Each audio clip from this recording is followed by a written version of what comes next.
Mientras estudiamos la Biblia, tomémonos un tinto y seamos amigos. Un momento para saborear la palabra de Dios y un delicioso café colombiano. Un tiempo para el crecimiento espiritual. Con el pastor Víctor Manuel Buitrago. Participar de la cena del Señor dignamente. Dice Pablo, si nos examinamos a nosotros mismos, Dios no nos juzgaría de esa manera. Sin embargo, cuando el Señor nos juzga, nos está disciplinando para que no seamos condenados junto con el mundo. Esto dice primero a los Corintios 11, 31 y 32. Este es un pasaje un poco difícil y medio confuso para interpretar. ¿Cuál es la mejor exégesis y hermenéutica de estos versículos que acabo de leer? Esta pregunta ha inquietado a muchos. Los versículos de 1 Corintios 11, 31 y 32, esto de la Nueva Traducción Viviente, tratan sobre el autoexamen, el juicio divino y la disciplina de Dios hacia los creyentes. Vamos a tratar de desglosarlos con una buena exégesis, es decir, un análisis del texto en su contexto y desde luego una hermenéutica, que es decir, cómo lo podemos aplicar a nuestra vida. Pensemos primero en ese contexto que se puede llamar un contexto inmediato, que está entre los versículos 17 al 34. Pablo, o el apóstol Pablo más bien, está corrigiendo a los corintios por su conducta indigna durante la cena del Señor. Note, en el versículo 18 nos muestra que había divisiones. Algunos comían y bebían en exceso, mientras otros pasaban hambre, según el versículo 21. No discernían el significado sagrado de la mesa del Señor, de la comunión, de la cena. Esto es lo que nos muestra el versículo 29. Por esta razón, algunos estaban enfermos, incluso habían muerto, según el versículo 30. Lo que Pablo interpreta como juicio disciplinario de Dios, la enfermedad y la muerte. Si hacemos una exégesis un poquito más cercana de 1 Corintios 11, 31 y 32, podemos iniciar con el versículo 31, que dice, si nos examináramos a nosotros mismos, Dios no nos juzgaría de esa manera. Examinarnos a nosotros mismos. Pablo insta a la autoevaluación espiritual antes de participar de la cena del Señor. Yo he dicho que esto es algo así como lo que hablaba San Agustín de la famosa introspección. Sigue diciendo el versículo, Dios no nos juzgará. Si los corintios se juzgaban a sí mismos, es decir, arrepintiéndose de su egoísmo, de su irreverencia, evitarían el juicio correctivo de Dios, aquí tipificado por Pablo por la muerte y por la enfermedad. Ahora, el versículo 32 dice Pablo, sin embargo, cuando el Señor nos juzga, nos está disciplinando para que no seamos condenados junto con el mundo. El Señor nos juzga, o más bien nos disciplina. Sería como más correcto hablar aquí de disciplina. Es una disciplina divina, aquí tipificada por el versículo 30 por la enfermedad. No es una condenación, sino una corrección amorosa. Recuerde que en hebreo se nos dice que el padre al que ama disciplina, y que la disciplina es algo correctivo, de amor. Sigue diciendo Pablo, para que no seamos condenados con el mundo. El mundo aquí se refiere a los incrédulos que enfrentarán un día ese juicio delante del trono blanco, según se nos muestra en Apocalipsis. Habrá ese día en el que van a ser juzgados los que no creyeron en Cristo. La disciplina previene que los creyentes caigan en una apostasía que los llevará o que los puede llevar a una condenación eterna. Ahora entramos a la parte hermenéutica, es decir, ya conociendo el texto, es cómo aplicarlo a nosotros hoy en día. En primer lugar, debe haber un autoexamen en el momento de participar de la mesa del Señor. Yo no soy muy enemigo del término comunión, pero dentro del argot evangélico no se usa comunión. Hablemos de la mesa del Señor. Antes de participar en la cena del Señor, debemos reflexionar en nuestra vida espiritual, confesar pecados y restaurar relaciones rotas. Esto es muy importante. Por eso en el Sermón del Monte el Señor hace ese énfasis de la comunión. En segundo lugar, la disciplina de Dios es una señal de amor. Dios no castiga a los creyentes como condenación. Recuerda lo que dice Romanos 8:1, ninguna condenación hay para los que están en Cristo Jesús. Pero sí los disciplina para su crecimiento espiritual. La disciplina es correctiva, la disciplina es para crecimiento. Tercero, un contraste entre el juicio temporal y la condenación eterna. Los juicios en esta vida, en este caso las enfermedades, las pruebas, pueden ser advertencias para evitar la condenación futura. Cuarto lugar, la advertencia sobre contra la irreverencia. Los hermanos de Corinto, los corintios, trataban la cena del Señor como un banquete común, mostrando desprecio al cuerpo y a la sangre de Cristo Jesús. Hoy nosotros debemos evitar esos ritualismos vacíos que nos hacen perder el verdadero sentido de la mesa del Señor. Estos versículos nos enseñan que el autoexamen evita la disciplina divina. Y es apenas lógico, porque si yo me examino, me doy cuenta que he pecado, confieso mi pecado y asunto arreglado. La corrección de Dios es preventiva, no destructiva. Hay que verlo por ahí, por ese lado.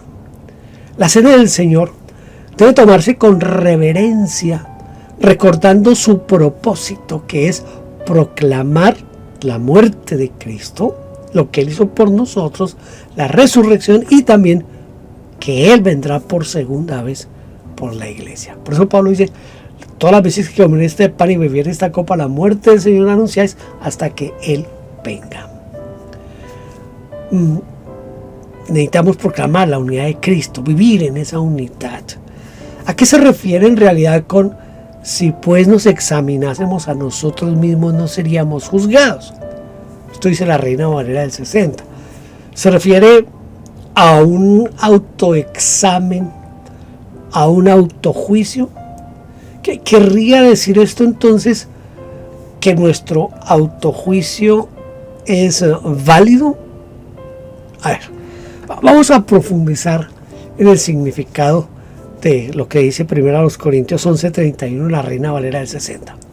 Si pues nos examinásemos a nosotros mismos, no seríamos juzgados.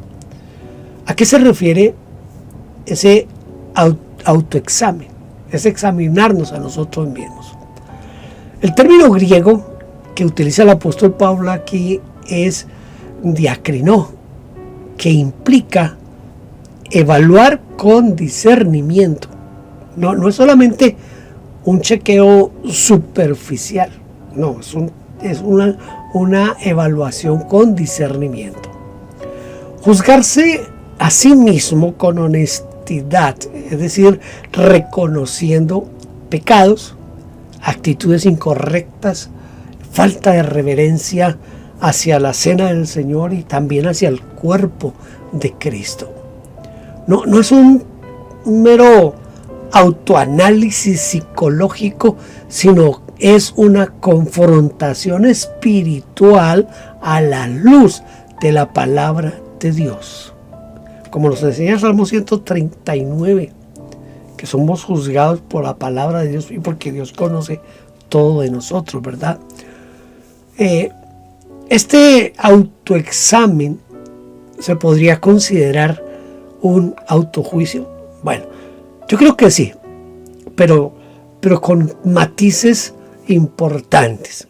No es un juicio condenatorio, como el juicio final o el juicio que va a mandar a la gente al infierno, sino que aquí es más bien, si se puede hablar, de un juicio correctivo. Es un acto de humildad donde el creyente se somete, escuche, al estándar de Dios. No al de la iglesia, no al de los hombres, sino al estándar de Dios.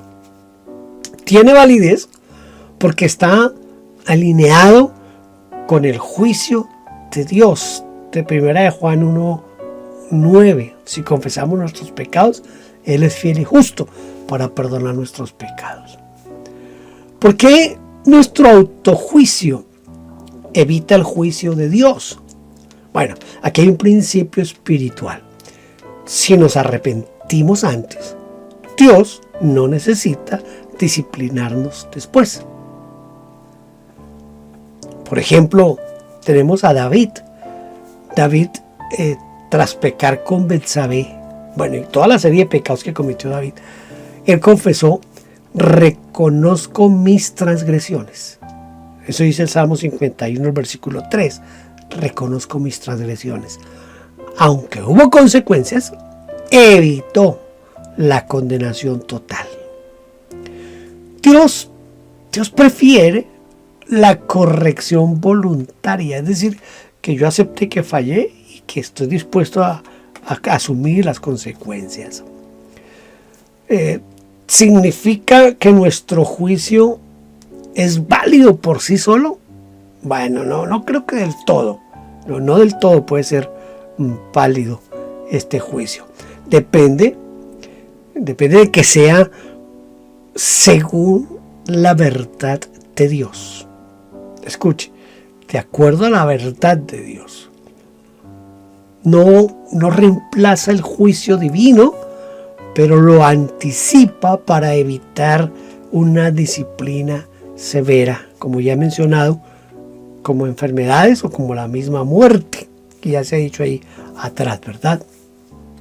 Entonces, podemos decir, como tratando de resumir esta parte, que el autoexamen o el autojuicio, o como diría San Agustín, la introspección, es un juicio personal guiado por el Espíritu Santo. El Espíritu Santo, dice Juan 16, es el que nos lleva al convencimiento de la justicia, el pecado y el juicio. También es una protección contra la disciplina divina. Y ese autojuicio es un acto de obediencia que demuestra un temor reverente de nuestra parte hacia Dios. Estamos tratando de hacer una aplicación práctica a todo esto, ¿verdad? Antes de tomar la Santa Cena, yo creo que tienes que preguntarte, tengo que preguntarnos, todos tenemos que preguntarnos: ¿hay pecado no confesado en mi vida? ¿Estoy participando con reverencia o estoy participando por rutina? Hay divisiones que debo resolver. Es decir, estoy en pleito con mi hermano. El Señor dijo: antes de que vayas al juez, arréglate con tu hermano. Porque el que come y bebe indignamente, sin discernir el cuerpo del Señor, juicio come y bebe para sí. Escucha esto. A mí siempre me ha inquietado esto. Algunos piensan que Pablo se refiere aquí a entender el simbolismo del pan y del vino. Pero yo creo que es algo más profundo, es algo más significativo y de una mayor responsabilidad.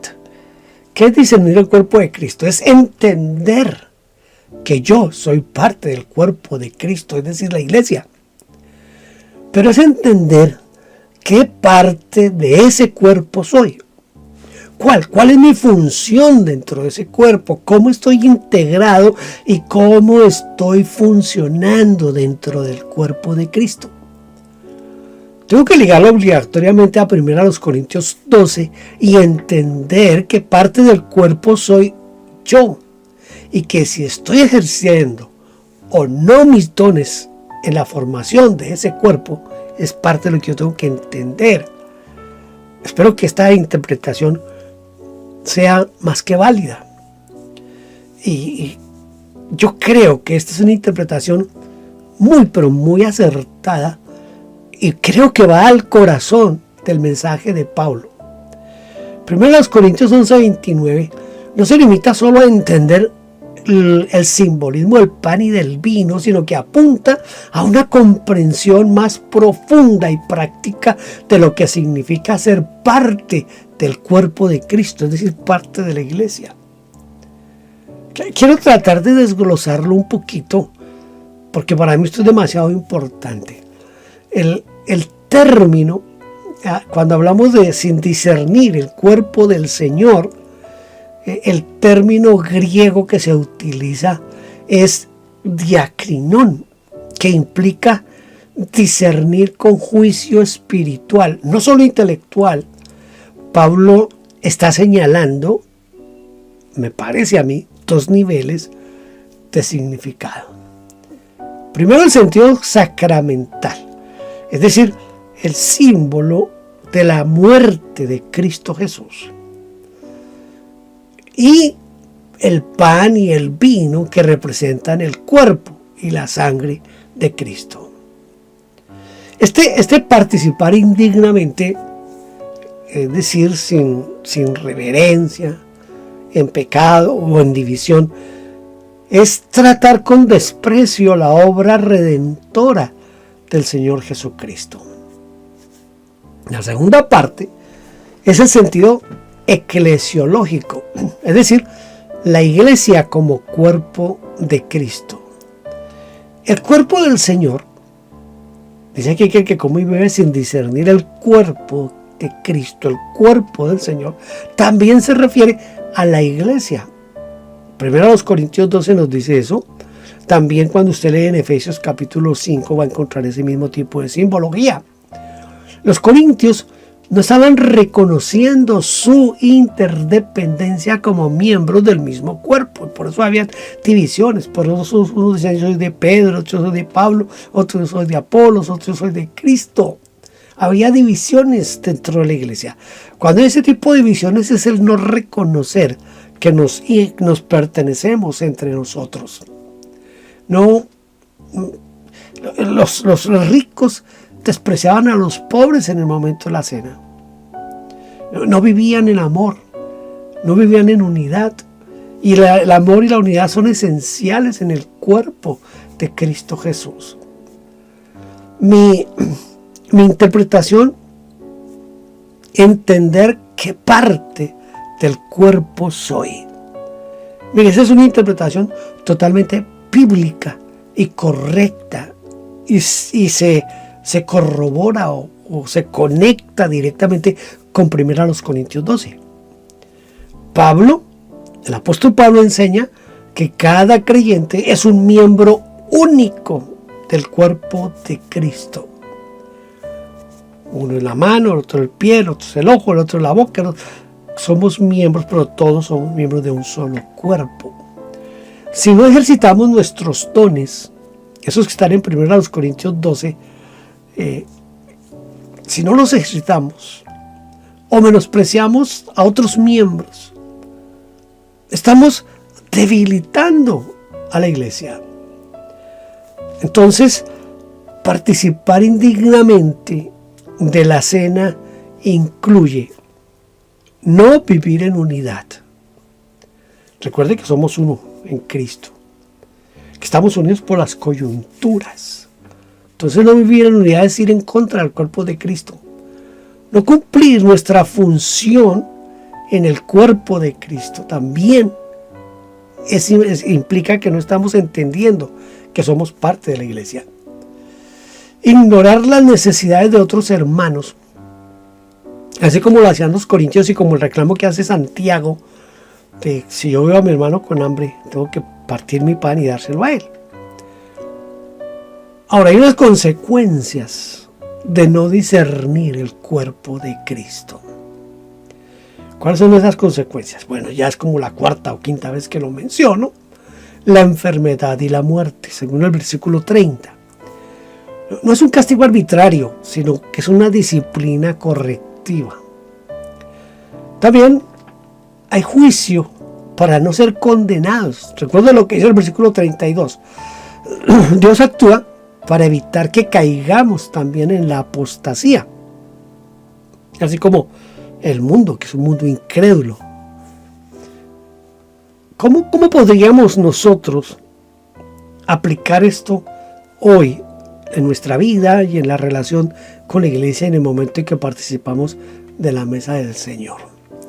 Mire, antes de tomar la Santa Cena o la mesa del Señor o la comunión, como quiera que usted la llame, examina no solo tu relación con Dios, sino también tu relación con la iglesia. Quizás esta pregunta te ayude. ¿Estoy en unidad con mis hermanos? ¿Estoy sirviendo con los dones que Dios me ha dado? ¿Hay divisiones, egoísmo o indiferencia de mi parte hacia la iglesia, hacia el actuar de la iglesia?